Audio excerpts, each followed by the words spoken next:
My experience is I work, as I said, at Grantwood AEA, and we have a makerspace we started last year, this year, and we use it to kind of showcase different things for our schools and allow them to come and use some of the tools, different things like that.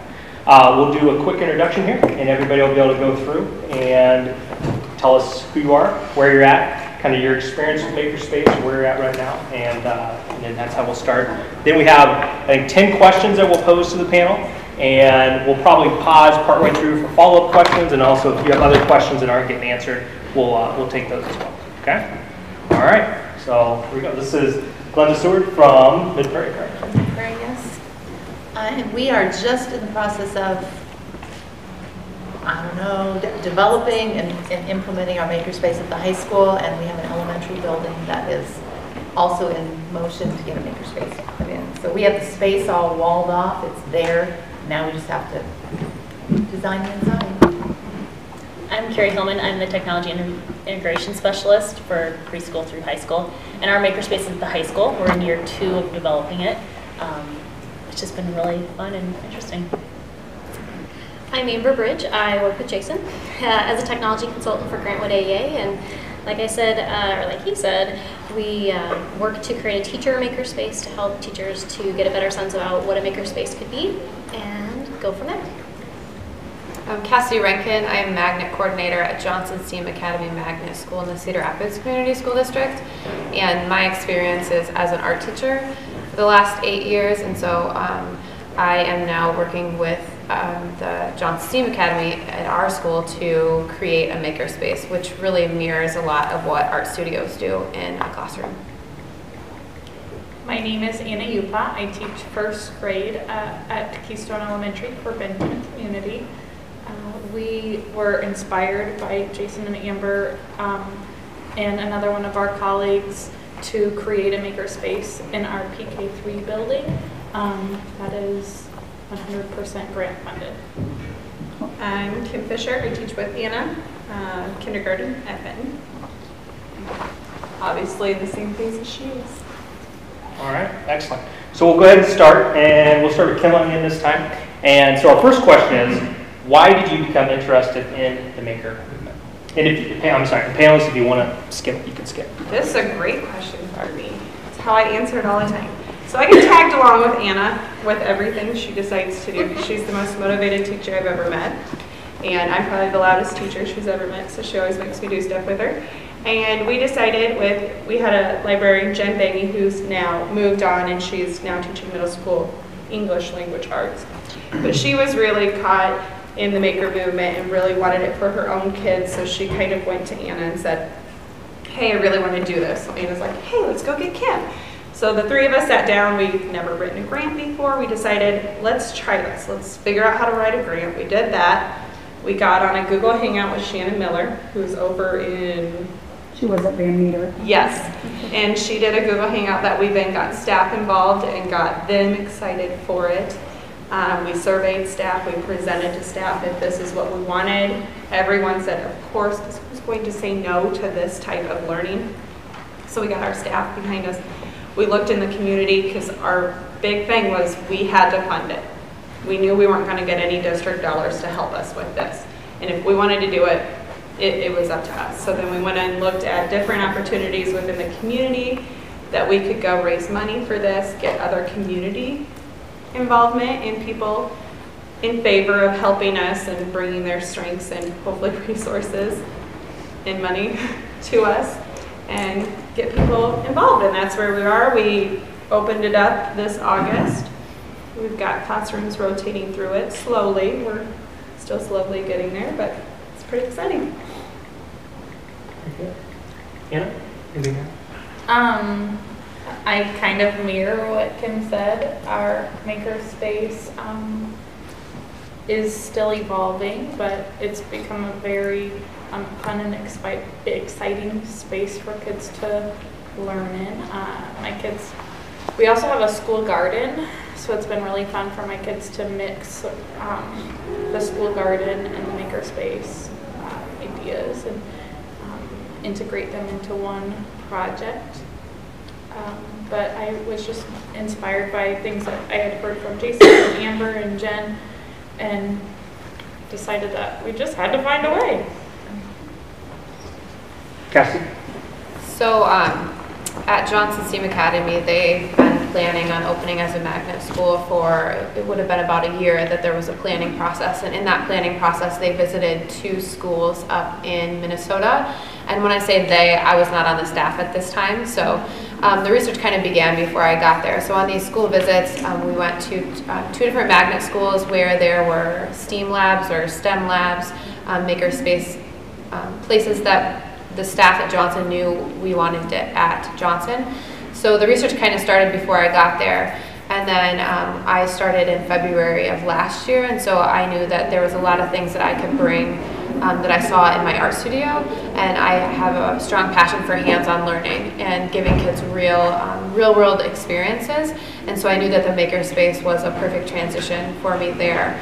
So we are also in the process of rolling it out. We just opened in August. Our furniture actually hasn't even arrived yet. We're borrowing furniture, which has been really great. The vendor was so kind to donate that. So we have classes coming in, and they've started to use it, but it's still evolving. So it's been a really great thing for the school to have and to start kind of thinking about how we can move the maker mentality also into the classroom and not just have it be this space. So we call the STEAM Lab the innovation hub for the school. So a lot of the learning that we're modeling and demonstrating there can be also done in the classroom. So we have a lot of supplies that we can have teachers check out and bring to their classroom as well. So. For me, the maker movement kind of was an extension of where I came from. I taught 10 years, 8th grade science, and my room, no textbook. I just had a bunch of stuff in my room, and we used that stuff in all sorts of different ways to create different learning environments. And so when I started to hear, oh, well, that was just basically what I was doing in science class. So we started to look at this a little bit more last summer, and I did a lot of work to read about it, to learn about it, and also to go out and visit different places. The Milwaukee Makerspace is actually geared for adults, but it's a fantastic place to get some inspiration. And I was just in Milwaukee, seeing Neil Diamond, and said, hey, I'm gonna stop by. And so I did, and they were really kind and amazing to share ideas, which able to help and pull back. And also in Cedar Rapids, we have a makerspace in the community as well. I went out and visited to get some more ideas about how these are rolling out, and it's been really fantastic for me as a consultant to see schools starting to take steps towards makerspaces and help guide them through that process and get inspired by their enthusiasm for what they're going to do. Mine kind of goes back to why I became a technology integrationist. I was in the class, taught elementary for 10 years, and just felt like I wasn't always reaching all the kids. And so that's where I came to the technology integration side of things too. We could see how technology was really benefiting these kids and getting them engaged. And then when I switched jobs to Nevada, I just kind of asked, how are the computers being used? Where are they learning the programming side of things? And that was not happening. And so I said, well, how are we reaching these certain kids that aren't playing school well? And that's where the Makerspace came in. And we'll probably get into some more questions that answer some more there. It goes with that. I think probably mine comes from, I've been teaching for a number of years, but most recently Family and Consumer Sciences and Career and Technical Education, which is where a lot of the materials we look at in a makerspace could potentially be coming from. They're not really maybe taking those classes, but a sewing machine or learning to weld or solder or all of those types of skills. And so I've personally always had a passion for making things. I raised 2 children who have very different types of, I have one that's a mechanic and one that's a computer guy, but they would have thrived. So as I began reading about the makerspaces, I was like, this would have been perfect for my children. Let's see what other children this can be a benefit for. So I guess that's kind of where I came from my passion. Very good. All right, second question, and we'll take some questions from the audience if there's any at that time. Can you give me a tool or an experience or activity that's your favorite in the Makerspace? So we'll start with Carrie. My favorite versus the kids' favorite might be a little bit different. My favorite is probably the 3D printer, just because I can see the kids prototype and really analyze where they can make improvements. in their design process, and so it's not just the design, it's the development of actually having then something tangible. So that's probably mine. The kids love the Oculus Rift, so that virtual reality. And what level are you? We have it at our high school, Okay. but my own children who are 6 and 9 come over to our Makerspace frequently, and they are designing, developing. So the tools that we have at the high school can definitely be used at the elementary too. Yep. One thing that I really love in our Makerspace is very, very simple, and I love it, and I just bought it for my nephew who turned 6 yesterday. It's called Make Do's, and they are these very simple plastic tools that can be used to combine cardboard, and it works so much better than duct tape in so many reasons. I had a lot of students waste a lot of duct tape in my class, and I feel really bad about that now that I know what Make Do's is. Cassie? I would say that my favorite thing would be even just simple blocks. So anything of magnetiles, or we have a big 5-gallon wooden block bucket set that I intended would be for maybe our lower K1, 2. But to see the 5th graders dig into those and really like the building aspect. I just like how versatile they are and how they can be used in a lot of different ways. I think the teachers like that we have engineer design challenges already pre-organized with directions, with all the supplies in totes. So at any given moment throughout the week, if they want a team building activity or a STEM lesson, they can say, I want this challenge, do you have it? And I can just send it down to them, and then I have a parent volunteer or a co-work study student who will then fill them up. So we have purchased 20 of the kits from like Teachers Pay Teachers, and then the kits are prepared. We don't have all 20 prepared, but if someone wanted one that wasn't prepared, then I would just get it ready for them. So I think that those activities really get them able to kind of get used to STEM or STEAM and give them this also experience where they can give up some control in their classroom, because I think that that's one of the most challenging parts of a makerspace that sometimes holds teachers back is, as teachers, we are so used to lesson planning and to be able to say that I know that I'm going to do this, and then I'm going to do this, and the kids are going to do this, and I can anticipate what's going to happen. And when you have these supplies that you're really just saying like create and make, you're really giving up a lot of control, and you can't anticipate what happens. And I think that, I know from my experience, that's really scary. And it's, you know, as a teacher, I was like, this is a reflection of me. So I know as an art teacher, I knew that if I just gave them materials and let them choose how they showed me understanding of the standard, they might make something that doesn't look very good, because I'm not showing them like, you do this step, step, step. I'm not giving them the directions or the recipe. And so, you know, as you're cooking, if you're cooking without a directions or recipe, sometimes it's like amazing, and then sometimes it doesn't always work out. And so I think that we've done a lot of the fail forward and that growth mindset of how can these activities help teach our students those 21st century skills that we need. So there's, you know, I think the teachers really like those kits. Where did you get those challenges again? You said you purchased them. Yeah, so there's a website called Teachers Pay Teachers, Oh. and I think the girls who sells it is called Smart Chicks. You really wouldn't have to buy them, but if you just Google STEM Engineer Challenges, there's directions and supplies, so you really could make it up yourself. But there were, I think maybe for 20 of them, I think it was maybe $30, and it gave the directions, and so I just laminated them and I put them in the kit, and so then teachers can even hold them up. And then all the supplies are there, so it's really easy for me to have other people fill the supplies then. So it's like supplies like popsicle sticks and yeah, marshmallows and... Yep. So there's like a marshmallow challenge, so maybe like spaghetti, marshmallows. And one of the things we did too is we added those items to our school supply list as a school. So we kind of figured out the cost, and the teachers requested what they wanted for their classroom, and then we divided it up. So like your first grade child might have brought spaghetti and a 9-volt battery, and then your kid might have brought like popsicle sticks and pipe cleaners.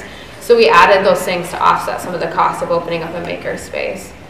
Sure makes the list look really interesting. Yeah, and right? you know, people were like, I was going all over from, like if they shopped at Walmart, they're like, I was over here and then over here, and so that's really helped. But yeah, just supplies that you wouldn't necessarily think to buy, but.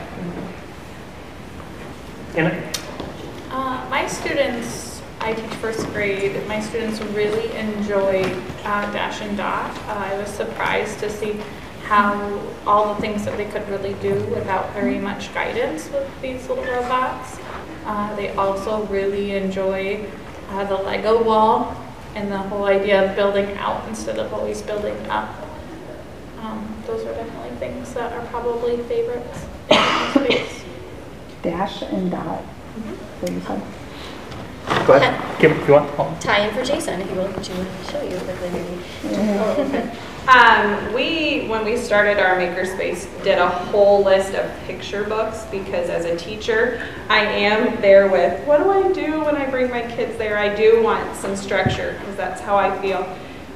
We do want that control. So I said, if you give me picture books, I can extend a picture book. I don't need a lesson plan for that. So I just typed in, one night that I wasn't sleeping, because that happens a lot, into Pinterest, picture books for Makerspaces. And we just came up with a big list, because then I went on Amazon, looked at it, is this a book I think I can do? I introduced the Makerspace for the first time the other day with my kindergartners, and we read a book called What Do You Do with an Idea? And it talks about how this idea is just following this little boy around, and then the idea just keeps getting bigger and bigger and bigger until he decides to honor the idea and do something with the idea. And then we talked about, now this is only our first session here. We're going to have a repeat session. I need you guys to come up with an idea, and here's your challenge. I'm going to set out specific supplies because I didn't want to open up the entire door and say, go at it. Because I am a control freak. I really do like control. So I said, I'm going to set out these different stations. You have to come up with an idea on what you're going to create. Some of you are going to have the task of, you need to make something that flies.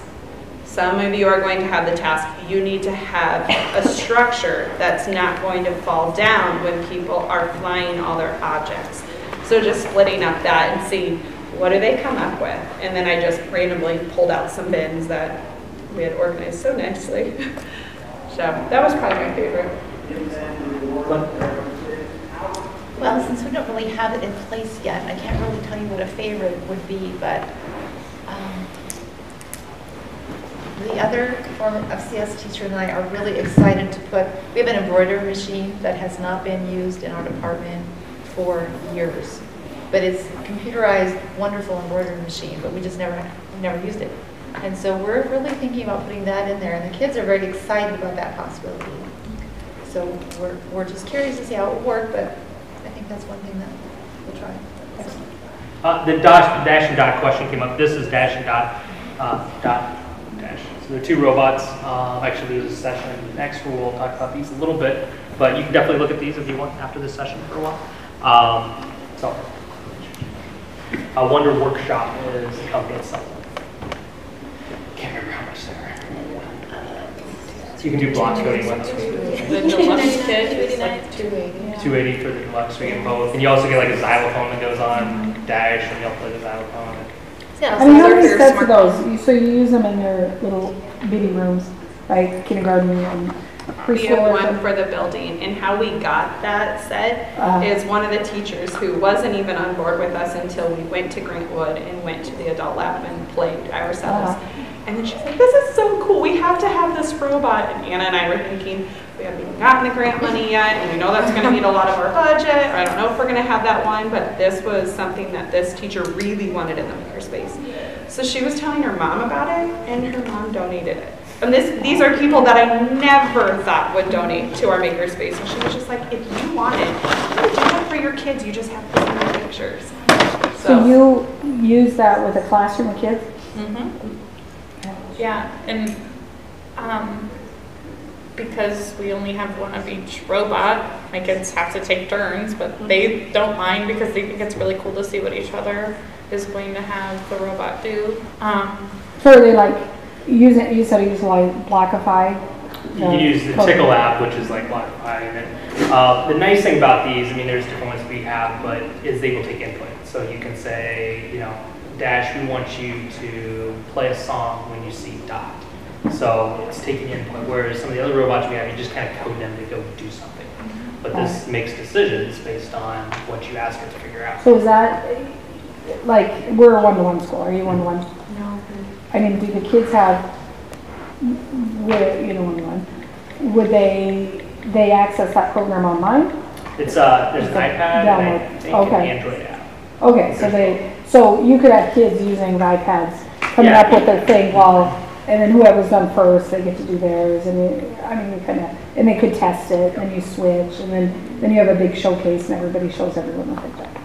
Yeah, you could definitely. I have a school actually that's going to use some of the robots next week, and so they could get them this week. They're actually writing some of their code without the robots, and then when they get them, they'll test their code and make changes, and then kind of execute their project. So, yeah, you definitely could do it without them. Thank you. Any other questions kind of after those first sets? I have a question. Yeah. How do you keep it sustainable? I know that you said the spaghetti and the marshmallows and stuff will put on school supply lists, but other than that, how do you keep items, batteries, or all the other stuff that you have, the consumables, how do you keep them replenished? Ours, we are a district like many others in the state that is suffering from declining enrollment. And we had a building close last year and had to lay off some staff. So spending district dollars on a makerspace wasn't an option for us. We are constantly seeking grant dollars. We're always looking for the next place to get money, and we're really selling our space to parents. We invited parents in for a parent partnership night, and we kind of did that Ed Camp style. And we did that early in September, so parents could choose what they wanted to learn more about. And probably the most popular session was Makerspace, because we didn't tell parents what it was. We're like, you have to come see. And then we let them play with the tools in the Makerspace. We talked a little bit about what a Makerspace is and how their child will use it. And then we had them come play. And that's been a really powerful experience for our parents.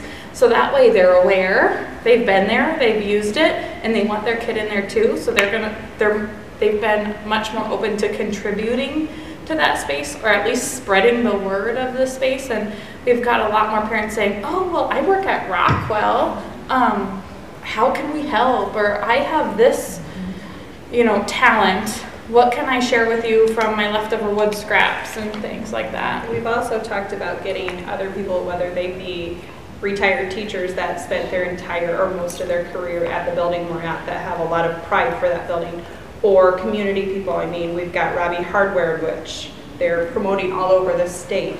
They're right in our district, so getting PVC pipe from them that they're just going to throw away anyway. So I think it's going back and knowing your community, knowing your resources. I wouldn't say that either one of us knew our community as well as we probably do now, because we made it a point to know our community. And selling your story. I mean, we keep hearing that all over this week, is sell your story, brand your school.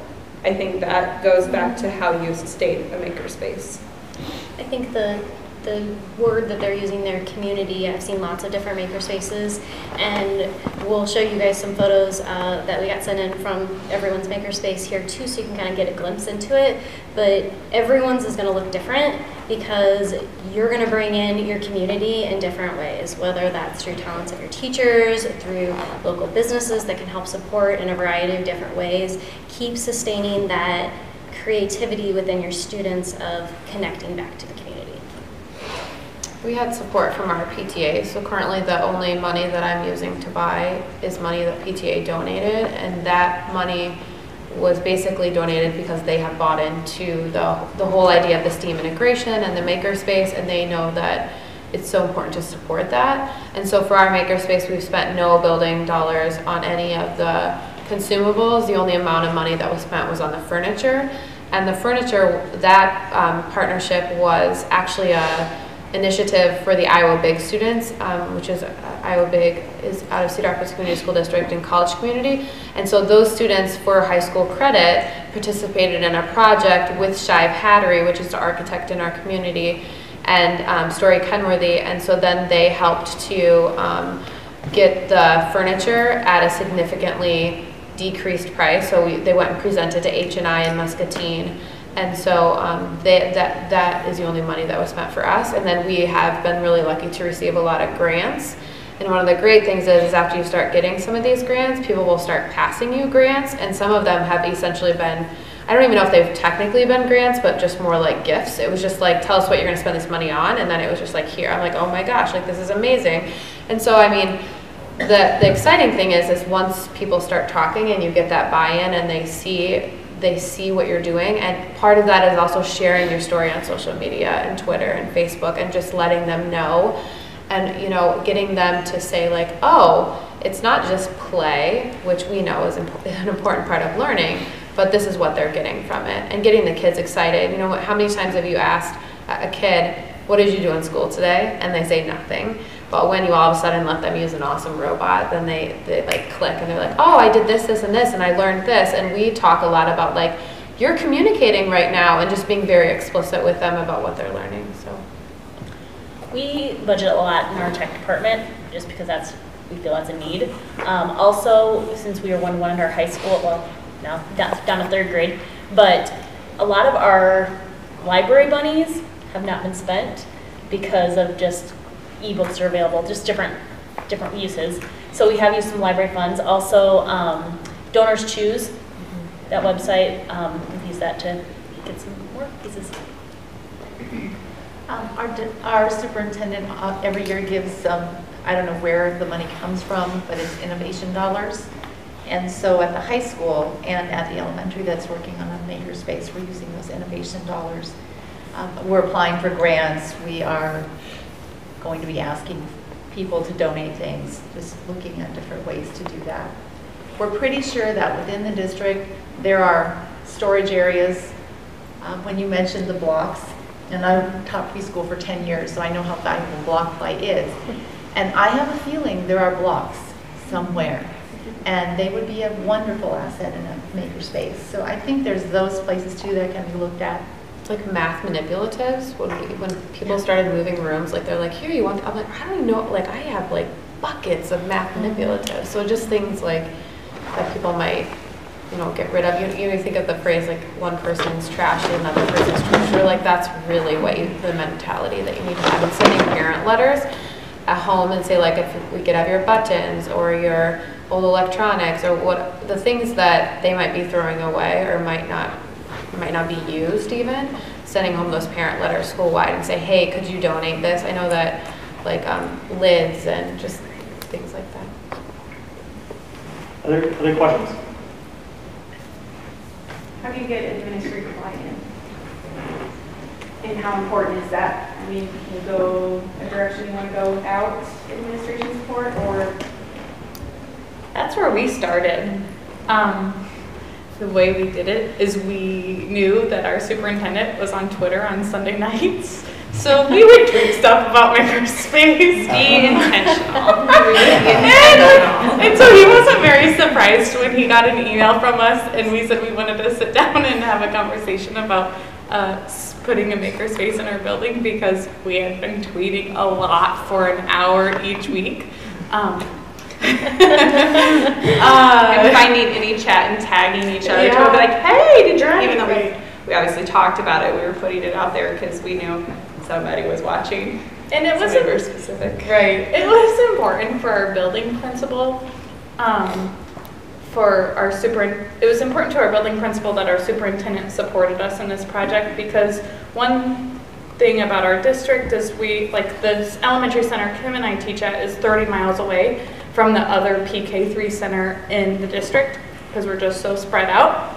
And so equity across the district is definitely something that we run into a lot, and something that we always have to be cognizant of.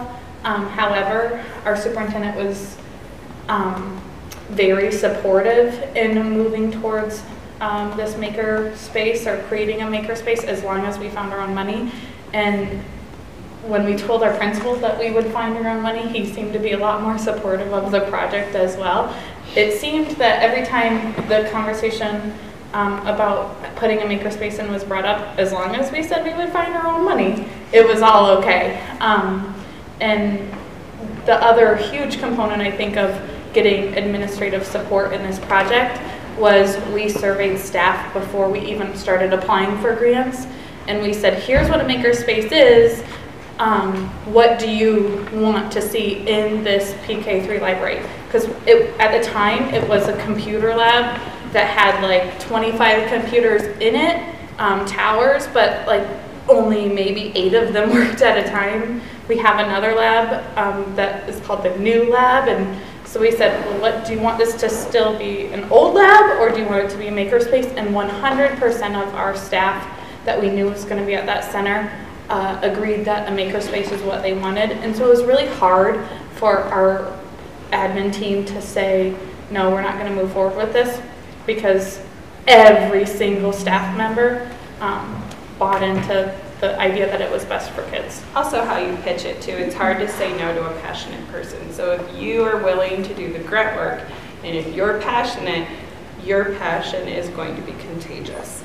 So I think it's all on how you deliver it, because then when we asked people like, hey, I know you're like packing up your whole room and you have all of this to do before this deadline when the district's going to move us out of this building, we would like you to look for these pieces to be put in the makerspace, because we're pretty sure you're going to throw them away anyways. And even teachers that weren't going to throw those pieces away were like, you know, if I need them, I know they're down there. I'll just station them down there. But if we wouldn't have asked them first, then they would have been like, what do they even want this for? No, I'm not giving it, because if they want it for something, maybe I want it for something. You know, so it was definitely the way you pitch it and be passionate. But I think too, you know, like they're talking about a school-wide makerspace and creating and implementing that. I definitely think that you can create a makerspace within your classroom, because it doesn't take a lot of these tools and technologies that we're talking about. So a lot of our tools and technologies haven't even arrived yet. So I have a 3D printer that's been sitting in a box for a week. Someone want to come help me set it up? Because I just know that it's not about the tools and technology, it's about changing your instruction. And so, you know, we talk about using a book to come up with an idea and just going through a short activity with your kids in your classroom. It doesn't take a lot of, you know, money or tools. And so making sure that it's really that shift of instruction. What we have done is taught the design process, and we use the engineering as elementary design process, but we added share at the end, because we know that sharing and reflection is a huge part of learning, and we're kind of trying to crosswalk the Buck Institute PBL rubric. And so they're learning how to ask, imagine, create, improve, share. No, ask, imagine, plan, create, improve, share. And so our teachers are using that design process school-wide, but there's no reason why you can't talk about that in your classroom. So as designers and engineers and as creative people, you know, a lot of times we go through that design process. We don't always start with the ask, but we might start with the create, and then when you create something, you need to improve it, and then you might want to share it with someone. So kind of talking about how you can teach that design process and what you're doing in your classroom. And I know that in my experience, when I see like innovation happening in districts or in buildings, a lot of times it does start with that one teacher who's done it in their classroom, and then whose friend starts to do it. And so like, you guys have done an amazing thing by making it, you know, a very big school-wide shift, but there's no reason why, you know, if you feel like, I can't do that, like, or that we're not ready for that, do it yourself and start small and use, you know, STEAM or STEM books with smaller activities in your classroom, because it's not about all these fancy tools and technologies that we're talking about. What was the design process? What did you say? It was engineering is elementary, she Yep, said. engineering is elementary. But Yep. you can have these conversations with the rest of your staff, with your students, about what sort of design process that you want to go through. Yep. I mean, that is really, really important for buy-in for not only your staff, but your students, so that they'll practice that as well. And to make sure that everybody is aware of what all of those different steps look like. Jason and I created a Makerspace show, and our process is a little different. We call it Think, Make, Innovate, and that's the process that we're hoping that people will follow as easy steps. It can be whatever that you want it to be. And with people should be reminded about the governor's STEM grants. Did you do that? Did I space out? Engineering is elementary is the governor's STEM council grant that one of many that it'll be coming out probably. I don't know, they've changed the timeline, but it's like January, and schools can apply for that. And so North Central, I mean, we've had STEM Scale Up? The scale, yes. Yeah, so the governor has a lot of STEM grants that are out there, and so the STEM Scale Up grant, you can apply for different STEM programs. So at Johnson, we applied for spatial temporal math, And so we were awarded that, but engineering is elementary is one that you can apply for. There's a ton of different ones, like Define STEM was one that you could apply for, but now we can get Define STEM through Grantwood AEA. So there's a lot of different programs that you can look at, and that's a fairly easy grant to fill out. There's not a ton of writing with that. And so, and they awarded a lot of them last year, so. There are a few AEAs that are offering Define STEM, so check with your AEA. I don't know the names of all of them that are, but there's, I think, 2 in the state that are offering it. Amber, do you want to give a quick, what is Define STEM? 30 seconds, I will. Yes, Okay. Define STEM is a program that's online that has lessons that are already available, and they are all aligned to standards, and you can search by standards or topics. There are literary components, and then there are also performance tasks. And you can filter and search by a bunch of different ways, by grade level, by topic, and it's all laid out for you, and you can design and customize the lesson however you want, and then you email that link out to your students.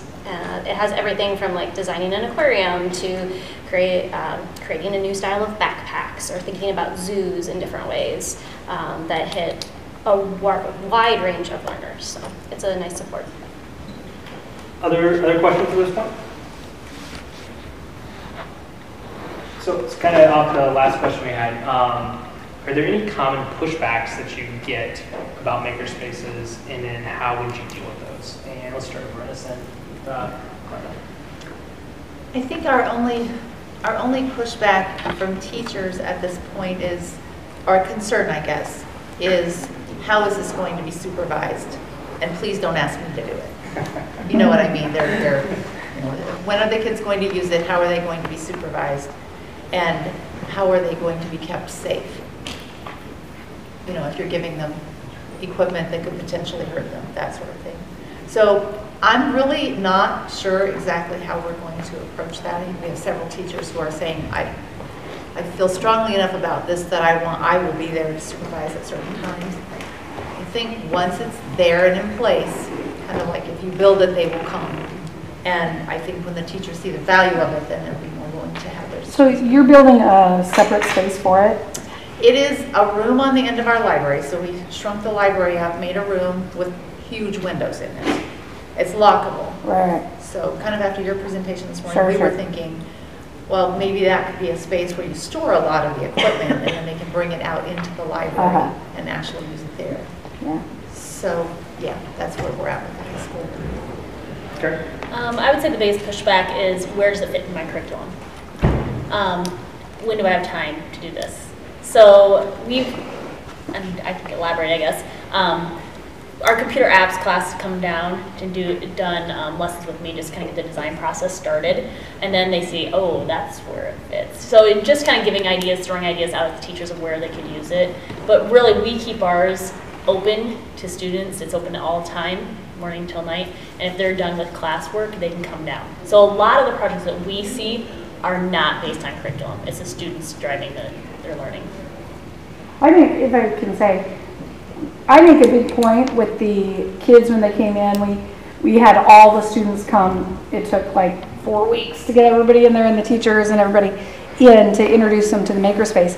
And I make a big point of saying, you know, yes, this is for curricular, and yeah, you could use it, you do a project for 4-H or something, but you can just goof around too. And when I say goof around, I don't mean you get to wrestle in there, but you know, a student does not get to come in and say, hey, I gotta do something for my class, I need the computer. Too bad, so sad. You should have gotten on the schedule.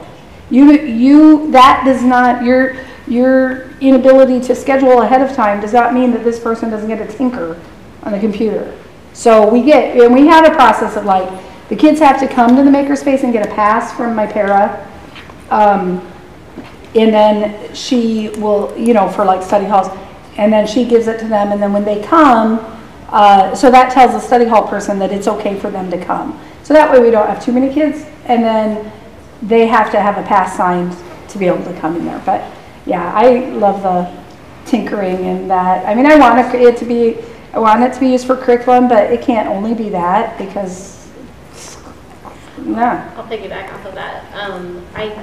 when I was processing all of the Makerspace stuff, I really see it as a continuum to kind of help overcome what I see as the biggest pushback. I'm so happy to hear you, Kim, say that you are a control freak, but you are okay with Makerspaces, because I've had a lot of different conversations with teachers who are control freaks and cannot let go of that and allow there to be 100 different things going on in the room. And so I try to approach it with them of telling them that a makerspace might have a continuum, because there's going to be some tools and some things that are in there that you're going to have to go step by step. It's almost going to be like a recipe card, so that they understand the safety purposes and what this object actually does. To the middle ground, which is probably where some of our administrators want us to be, of this all has to link back to curriculum and a standard and be a product of something that I've learned, to a completely open and free space of making. And I don't think that you can truly live only in an open and free space of making all the time, that sometimes you have to have those recipe cards to gain the students and build up their knowledge and capacity to be able to fly back and forth. And then sometimes the students might even fall back into that, hey, can I make this instead of doing a test today? To kind of slide around on that continuum of a maker mindset. I'm gonna just piggyback off that real quick with those kind of those instructional things, the how-tos. We actually had one of our students design classes in Google Classroom that go through the steps of how to do the different things. So before he got into Google Classroom, we set him up as a teacher, because he went through the whole process. He was the first person in the Makerspace. We're like, okay, you figure out how to use it, you design the class. So that's how we address that. Which is so good, because it gives them ownership back into it. Again, this is for students. This is why we're doing this. This is not for us. This is for them.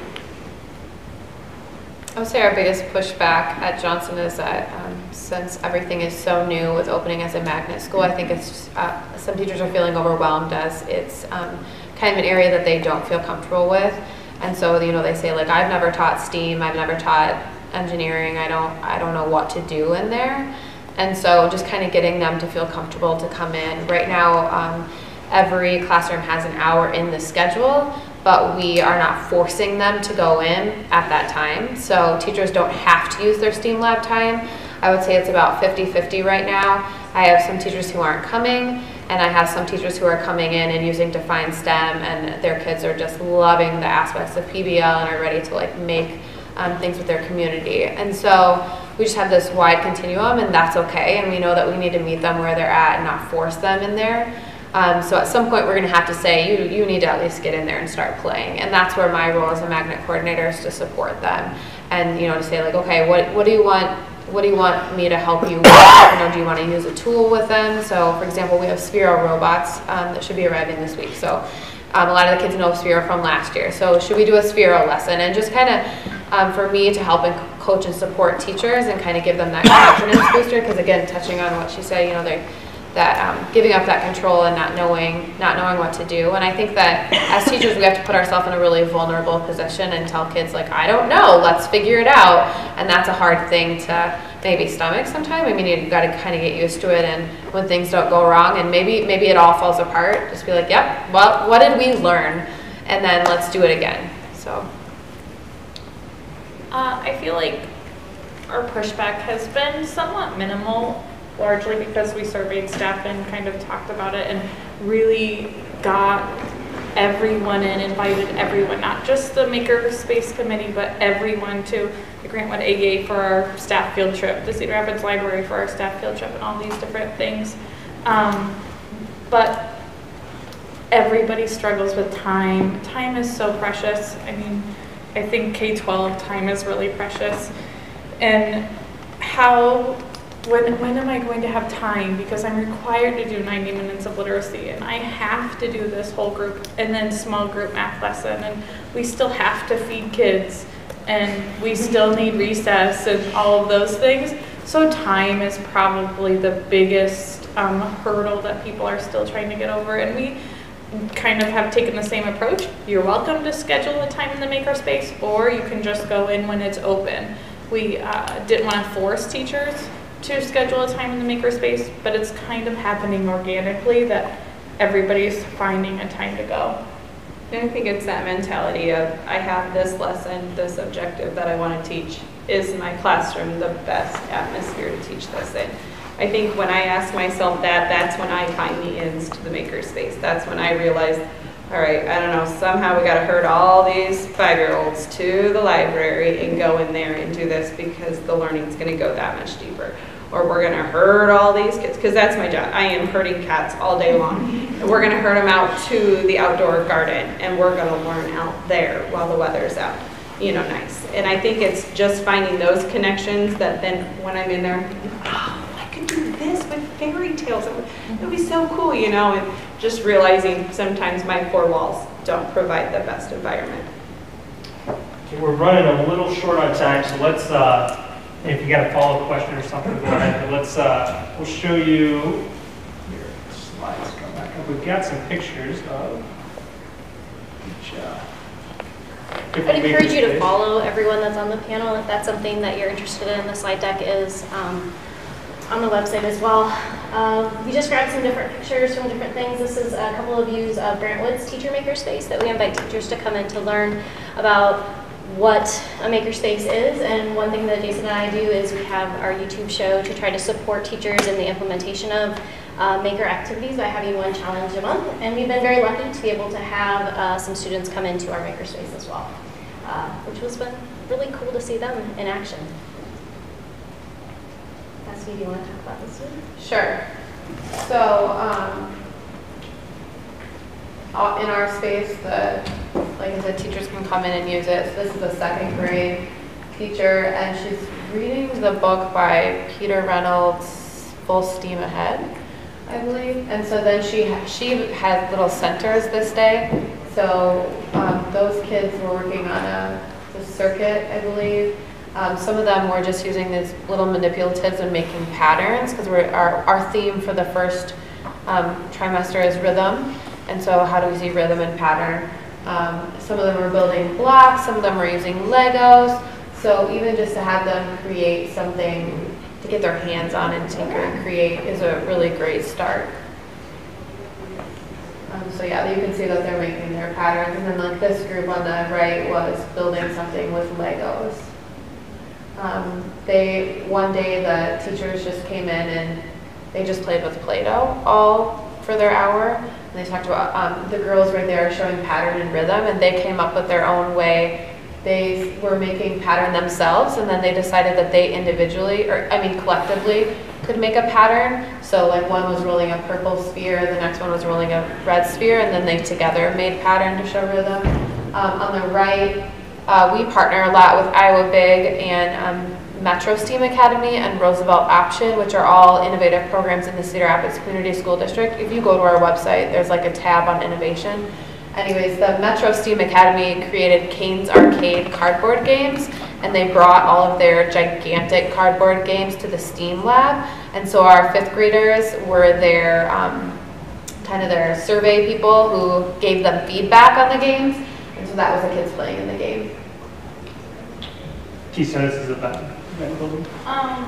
So that on the left is the counter and table that all those old computers sat on. And so we're like, oh, we're just gonna leave that there, and we're gonna leave space for kids to make and create.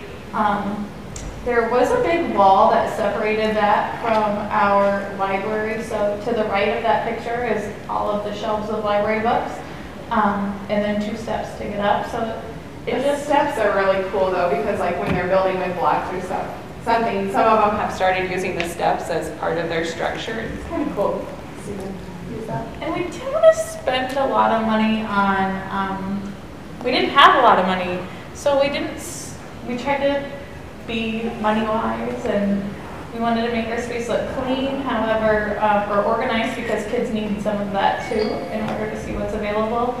So we just begged my grandma to make curtains to put under the counter, and like just ask people, will you help us? Somebody was throwing away the chalkboard, so we bolted that onto the wall. And we did double-sided tape for a lot of things, and that's worked out great.